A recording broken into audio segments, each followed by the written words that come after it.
Hold up.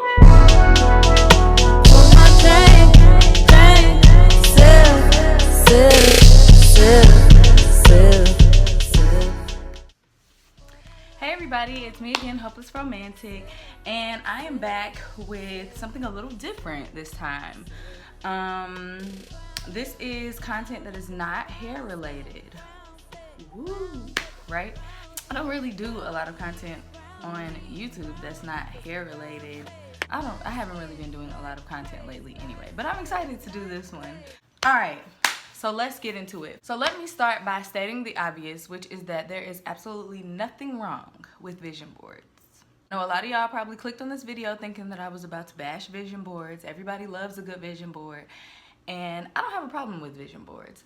They are just not my preferred style of planning. And I'm gonna tell you a couple of reasons why and what I do instead. So around this time every year, between July and August, is when I start to really think about my goals for the coming year and how I did on my goals for the current year.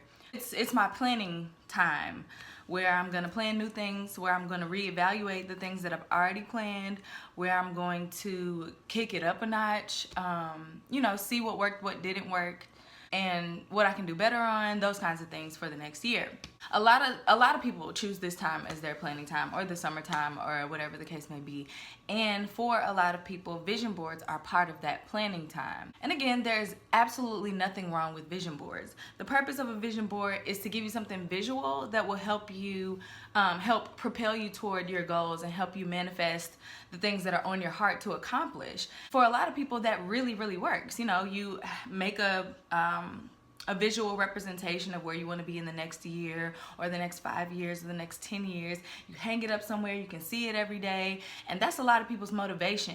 Plus, vision board events are great spaces for being social, for helping to flesh out ideas, or to just kind of be in the room with a lot of other people who are sitting in this energy of let's plan, let's get something going, some optimism. They're great for that. For that reason, I will attend a vision board party. Like, even though they're not my preferred method, I will not miss your vision board party. I love it. I love to sit there with people. I like to talk to y'all about what you guys have going on, especially if it's a women's one. Like, sitting in a room full of women who have things to do and have things to accomplish and have places they want to go and things they want to see. Like, I love all that kind of stuff. Invite me, okay?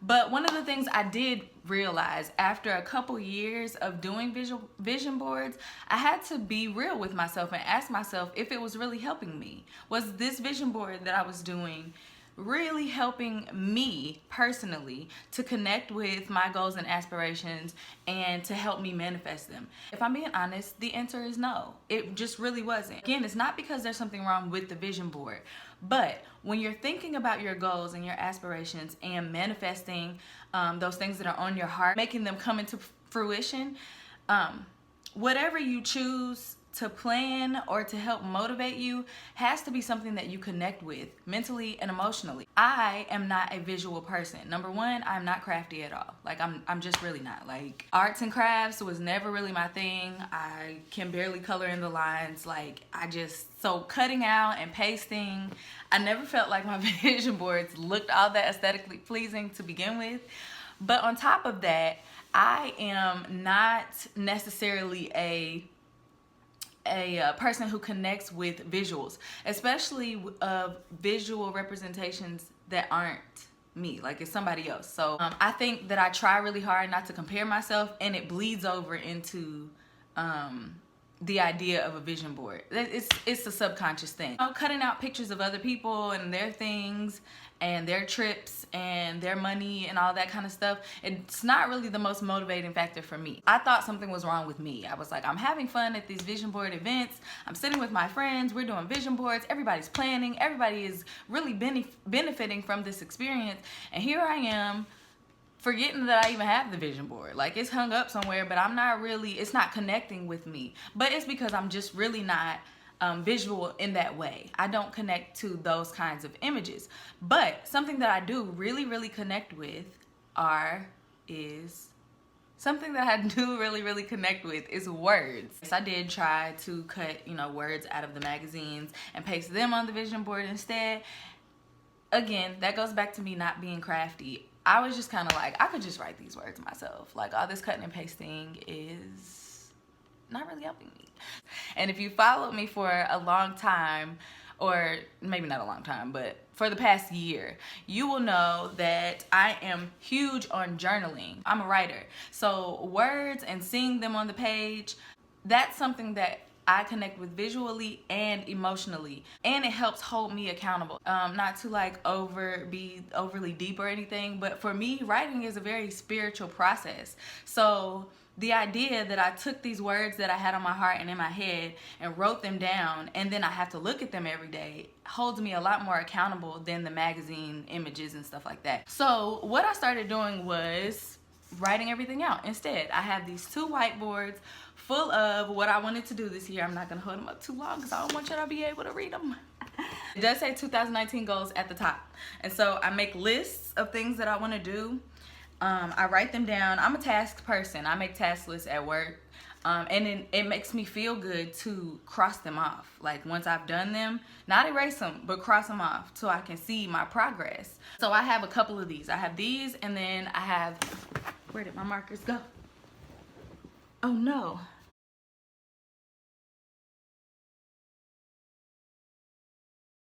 Well, I had 2 dry erase markers, but I have some dry erase markers that I also use on my mirrors, like on a mirror surface, like in my bathroom, or I have a big vanity mirror in my room. If I run out of room on these dry erase boards, I write them on my mirror. That's a place where I look every day because, okay, okay. I write on my mirror sometimes like what I want my goals to be, and again, I don't wipe them off until the end of the year. And I only wipe the things off that I'm done with, but I cross them off because it makes me feel good to see that, to say, look at that thing that you wrote. You wrote that back in April and you finally accomplished it in August. Let's cross it off. Like, looking at the progress that I've made makes me feel good. Looking at the progress that I haven't necessarily made motivates me. It pushes me forward. It says, you wrote these things down. They were on your heart. They were in your mind. These are words that you believe in. And you need to believe in yourself to accomplish them. So get them up on that mirror, get them up on that dry erase board, and cross them off, sis. Get it together, sis. Like, yeah, that's my accountability right there, seeing those words. Because, again, I'm very connected and attached to the words that come out of this body. All the words that I think of and that come from my heart, I'm very attached to them. So that attachment to those words makes me feel very motivated to not let myself down in that way, like to get those things accomplished, wipe them off my board at the end of the year, cross them off as I go, and get it done, you know? So another thing that I do is, again, I said I journal. So I have a couple of different journals. This journal is for my personal feelings. I write down all my feelings and things that I think about, and just kind of some of the things that I'm dealing with in this journal. And then in this journal, this is like my journal for all my plans and ideas and goals. And so at the beginning of the year, or, you know, if my goals switch up, maybe it's like in the middle of the year, each quarter, whatever the case may be, I'll write in this journal like a list of my goals. And then I will go through and write down how I'm going to accomplish them. Like, I'll have a page for, I don't know, if you are an influencer and you want to be to 5,000 followers by the end of the year, you'll go and you'll write down what you're going to do to get there. So you have 5,000 followers by December, and you go with, you know, creating weekly content. And then when you get to the creating weekly content part, you can do another page or another section on starting to plan your content calendars. What kinds of content am I interested in? What kinds of content will tell people who I am? You know, those kinds of things. So if you wanted to pay your car off by a certain date, write that down, and then you start to write how much you're going to save, or that you need to start saving, what you're going to stop spending. If you need to get a budget journal or something like that, do that for yourself. But again, I write all of this stuff down, and I read these periodically, and I go and I look at the progress that I've made or that I haven't made, and I hold myself accountable to that. So journaling has helped me so much with my goals. I have so much stuff that I want to do, And it's constantly coming to me all throughout the year. And so a vision board isn't really my thing. And I'm sharing this because I can't be the only one on this planet that doesn't necessarily emotionally connect with a vision board enough for it to really motivate me toward my goals. So I'm sharing this just in case someone else is also having trouble connecting to a vision board. Girl, guy, there's nothing wrong with you. It's just not your preferred method of motivation, and that's okay. You don't have to be a vision board. You don't have to be a vision board girl. Like, that doesn't have to be your thing. You can be a writer like me. You can find another way of doing it. Record voice notes on your phone. My last journaling challenge, there were a couple of people who said that that's what they did. Instead of writing in a journal, because writing is not really their thing, they would take their phone and just record maybe their feelings or just some things that they want to do on the voice recorder app, or a video of yourself talking about things that you want to do. Watch it back, hold yourself accountable, whatever will help you get connected and grounded in the things that are on your heart and on your mind. Do that. If vision boards aren't your thing, like they're not my thing, it's okay. Find something else to do. Because you can't hold your goals in. You cannot keep them in your mind and in your heart. You have to get them out somehow, on paper, on a vision board, in a voice note, in a video. You need to release them from your body so that you can have them out in the world, and help yourself to manifest them. Look at them every day, read them every day, watch your video every day, listen to your voice recording every day.